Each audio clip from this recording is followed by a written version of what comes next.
अगर आप भी लेना चाहते हैं देश दुनिया की तमाम जानकारी तो आज ही सब्सक्राइब करें हमारे चैनल को। साथ ही नीचे दिए बेल आइकन को जरूर दबाएं ताकि हर अपडेट आप तक पहुंच सके। नमस्कार, अक्षय न्यूज नेटवर्क पर आप सभी का स्वागत है। पूर्वी लद्दाख में हाल ही में जब चीन ने अपने सैनिकों को पीछे हटाया तो ऐसा लगा था कि चीन के रुख में बदलाव आया है, लेकिन विस्तारवादी चीन कभी सुधर नहीं सकता। खबर है कि चीन इस साल जुलाई से पहले अरुणाचल प्रदेश से लगने वाली भारतीय सीमा के नजदीक तिब्बत तक बुलेट ट्रेनों का संचालन करेगा।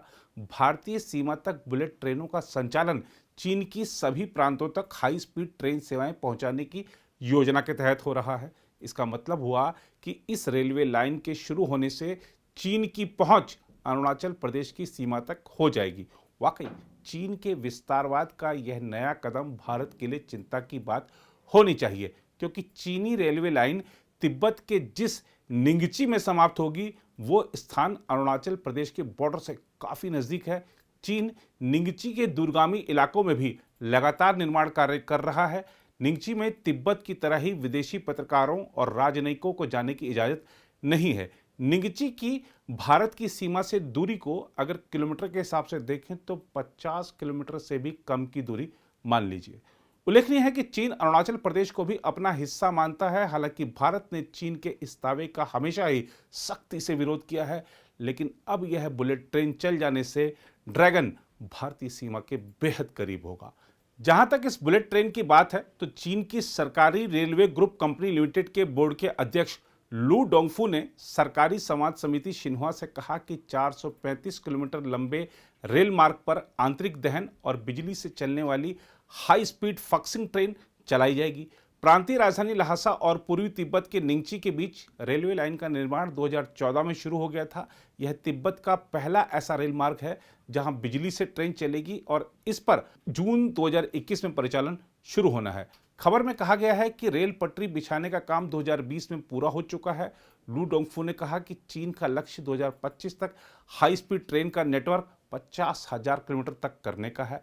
हाई स्पीड ट्रेन का नेटवर्क 2020 के अंत तक 37,900 किलोमीटर था। उन्होंने बताया कि चीन में निर्मित फक्सिंग ट्रेनों की गति प्रति घंटा अब बढ़कर 160 किलोमीटर से 350 किलोमीटर के बीच पहुंच गई है।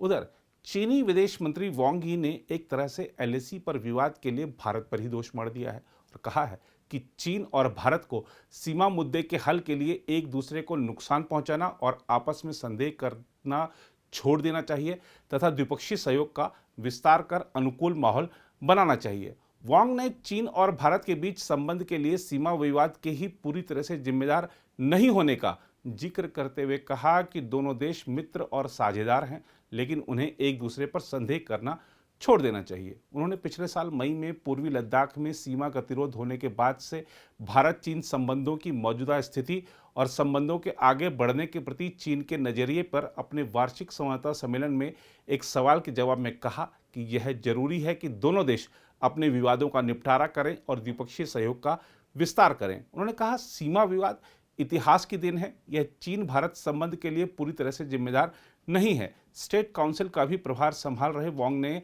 अपने लंबे जवाब में चीन की संसद नेशनल पीपुल्स कांग्रेस के वार्षिक सत्र से अलग संवाददाता सम्मेलन में कहा, यह जरूरी है कि दोनों पक्ष विवादों का उपयुक्त निपटारा करें और साथ ही सहयोग बढ़ाएं ताकि मुद्दों के हल के लिए अनुकूल स्थिति बन सके। हालांकि उन्होंने दोनों देशों के बीच 10 दौर की सैन्य स्तर की वार्ता के बाद पूर्वी लद्दाख में पैंगोंग झील के उत्तरी और दक्षिण तटों से सैनिकों के हाल ही में पीछे हटने के विषय पर कुछ नहीं कहा। विदेश मंत्री जयशंकर के साथ टेलीफोन पर 75 मिनट तक हुई उनकी बातचीत के कुछ दिनों बाद सीमा मुद्दे पर वांग की यह टिप्पणी आई है। जयशंकर ने इस बातचीत के दौरान जोर देते हुए कहा था कि सीमा पर शांति और स्थिरता के लिए तथा द्विपक्षीय संबंधों को आगे बढ़ाने के लिए टकराव वाले सभी स्थानों से सैनिकों को पीछे हटाना जरूरी है। वहीं पिछले सप्ताह शुक्रवार को भारतीय राजदूत विक्रम मिस्री ने चीन के उप विदेश मंत्री लुओ झाओहुई से मुलाकात की थी और पूर्वी लद्दाख के सभी इलाकों से सैनिकों की वापसी प्रक्रिया पूरी करने की अपील की थी।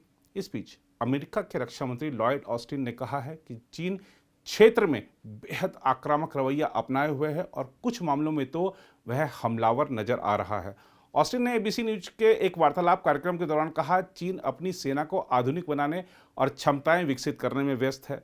वह उन प्रतिस्पर्धाओं में हमें पछाड़ने की कोशिश कर रहा है जिनमें हम हमेशा आगे रहे हैं। ऑस्टिन ने चीन के पड़ोसी देशों के साथ उसके विवादों की ओर इशारा करते हुए कहा, वे क्षेत्र में बेहद आक्रामक रुख अपनाए हुए हैं। कुछ मामलों में तो वे हमलावर हैं। कुछ एक बार हमारे साझेदारों को भी निशाने पर लाया गया है। हमारे सभी साझेदार हमारे लिए महत्वपूर्ण हैं। उल्लेखनीय है कि चीन ने पिछले साल मई में हथियारों से लैस अपने 60,000 से अधिक सैनिकों को पूर्वी लद्दाख में पेंगोंग झील जैसे विवादित इलाकों में तैनात कर दिया था, जिसके जवाब में भारत ने भी भारी संख्या में अपने सैनिक तैनात कर दिए थे। इसके परिणाम स्वरूप दोनों देशों के बीच 8 महीने से भी अधिक समय तक गतिरोध चलता रहा। दोनों पक्षों ने पिछले महीने आपसी सहमति से पेंगोंग झील के उत्तरी और दक्षिणी तटों से अपने अपने सैनिकों को वापस बुला लिया था, जबकि पूर्वी लद्दाख में वास्तविक नियंत्रण रेखा से लगे शेष इलाकों से सैनिकों को हटाने के लिए दोनों पक्षों के बीच बातचीत जारी है। इसके अलावा चीन पूरे दक्षिण चीन सागर पर अपनी संप्रभुता का दावा करता है, जबकि वियतनाम, मलेशिया, फिलीपीन, ब्रुनेई और ताइवान उसके इस दावे को खारिज करते रहे हैं।